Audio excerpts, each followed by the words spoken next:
नमस्कार दोस्तों, स्वागत है आपका हमारे अपने YouTube चैनल डिम्पल अग्रवाल में। तो ये बताइए कि कैसे हैं आप सब। तो श्री हरि विष्णु कमेंट में ज़रूर लिखिएगा। देखिए दोस्तों, सन 2026 की हरि शयनी एकादशी या विष्णु जी का हरि शयनी एकादशी या देव शयनी एकादशी कब है। तो देखिए, 25 जुलाई दिन शनिवार को हरि शयनी एकादशी का व्रत है। तो इसी दिन से चातुर्मास्य का भी आरंभ हो रहा है।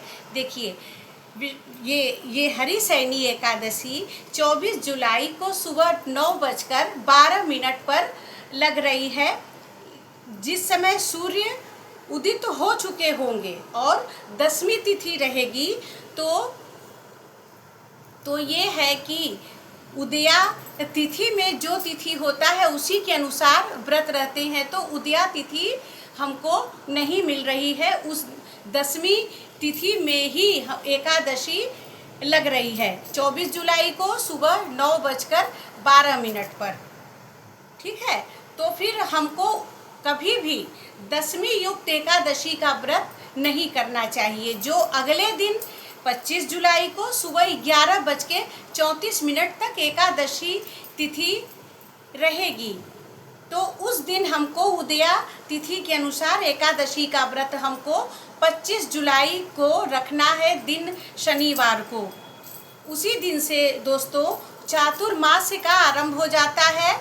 ये माना जाता है कि 4 महीना श्री हरि विष्णु जी योग निद्रा में चले जाते हैं। कब से कब तक? आषाढ़ शुक्ल पक्ष की एकादशी से कार्तिक शुक्ल पक्ष की एकादशी तक 4 महीने वो योग निद्रा में चले जाते हैं और सृष्टि का कार्यभार वे भोलेनाथ जी पर, हमारे शिव जी को सौंप देते हैं। तो देखिए, इसीलिए हम लोग सावन में भोलेनाथ जी की कितनी अधिक आराधना पूजा करते हैं। माता पार्वती जी का सावन में हर मंगलवार को उनकी पूजा करते हैं, उनका व्रत रखते हैं, माँ मंगला गौरी का व्रत रखते हैं। फिर भादों में हम माता पार्वती जी का भादो शुक्ल पक्ष की तृतीया और भादो कृष्ण पक्ष की तृतीया को सुहाग का व्रत हम सुहागिनें रखते हैं। फिर हम लोग भादो कृष्ण पक्ष की चतुर्थी को गणेश जी का व्रत रखते हैं, जो पुत्र के लिए होता है। और फिर कार्तिक कृष्ण पक्ष में करवा चौथ का व्रत रखते हैं, जो सुहागिन महिलाओं का होता है। और भादों में हरि तालिका तीज, कजरी तीज, सावन में हरियाली तीज का, ये सभी व्रत हम लोग शिव परिवार को ही समर्पित है। मतलब कि विष्णु जी योग निद्रा में चले जाते हैं 4 महीना और सृष्टि का जो कार्यभार है वो भोलेनाथ जी को और उनके परिवार को सौंपते हैं। तो इसीलिए हम लोग 4 महीना शंकर जी और उनके परिवार की आराधना, पूजा और व्रत करते हैं। तो देखिए, इन 4 महीनों में चातुर्मास्य जो है वो 4 महीने का होता है।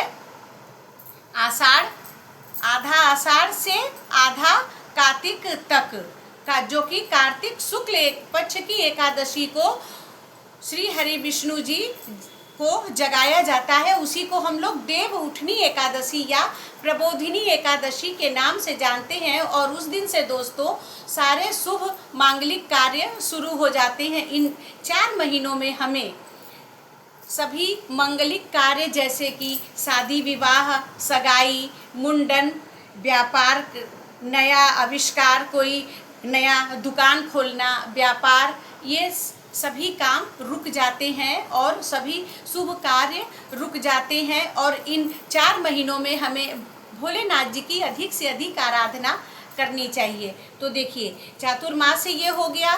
तो अब ये है कि कभी भी हमको दसवीं युक्त एकादशी का व्रत नहीं करना चाहिए। तो हमेशा द्वादशी युक्त एकादशी जो है वो पड़ रही है 25 जुलाई को, तो उसी दिन सब लोग व्रत रखेंगे। तो उस दिन अगर आप व्रत नहीं रख पा रहे हैं तो शुद्ध सात्विक आहार करके भगवान विष्णु और लक्ष्मी जी का पूजन करके और उनको धूप दीप फल मिष्ठान, पीला फूल ये सब चढ़ाकर उनकी पूजा करें।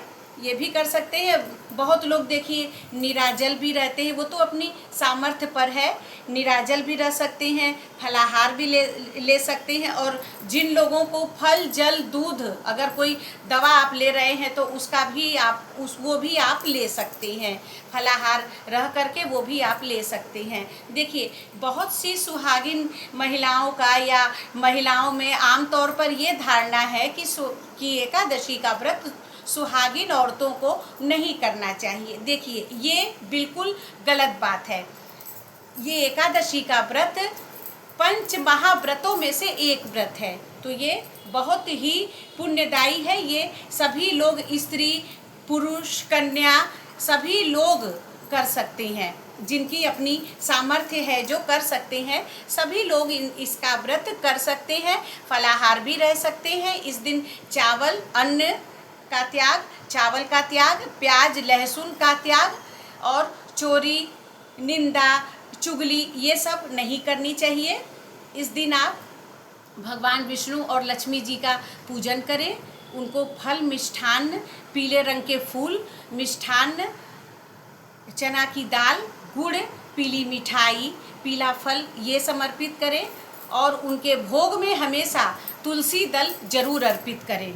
जब भी उनकी पूजा करें विष्णु भगवान की तो तुलसी दल जरूर अर्पित करें। और उनके भोग के साथ एक पीतल के लोटे में जल भरकर और उसमें भी तुलसी के दल जरूर उसमें डालें और भगवान की धूप दीप से आरती करें।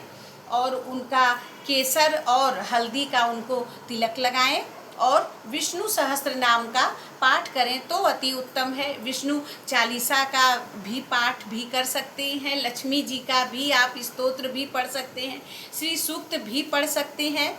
तो ये अपनी देखिए सामर्थ्य पर है, नहीं तो आप मोबाइल पर सुन भी सकते हैं।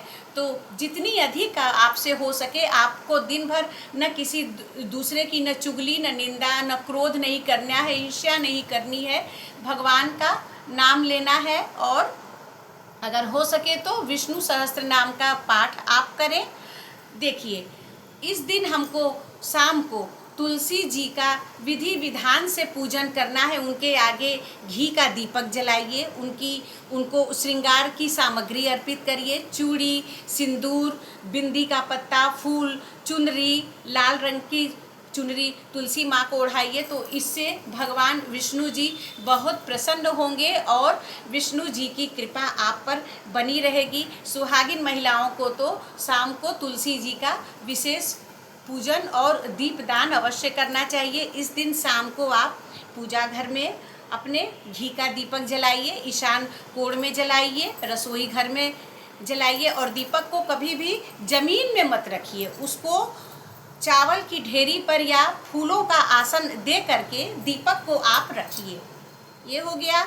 और इसके साथ दोस्तों इस दिन आप चावल का दान आपको नहीं करना है और इस दिन भर हरि हरि हरि विष्णु जी का आपको अधिक से अधिक ध्यान करना है। देखिए तो इस तरह से आप अपना एकादशी का व्रत कर सकते हैं। चातुर्मास के बहुत से नियम हैं, जैसे इस समय में क्या खाएं क्या न खाएं, इसका भी वीडियो हम डालेंगे। अगर आपको हमारी वीडियो अच्छी लगती है तो प्लीज़ हमारे वीडियो को लाइक करें। और हमारा यूट्यूब चैनल है @डिम्पल_अग्रवाल 393, इसको आप लाइक करें, कमेंट करें और सब्सक्राइब करें। दोस्तों इससे हमको बहुत सपोर्ट मिलता है, आपके एक लाइक से हमें बहुत सपोर्ट मिलता है। तो ये हो गई आज की वीडियो। धन्यवाद।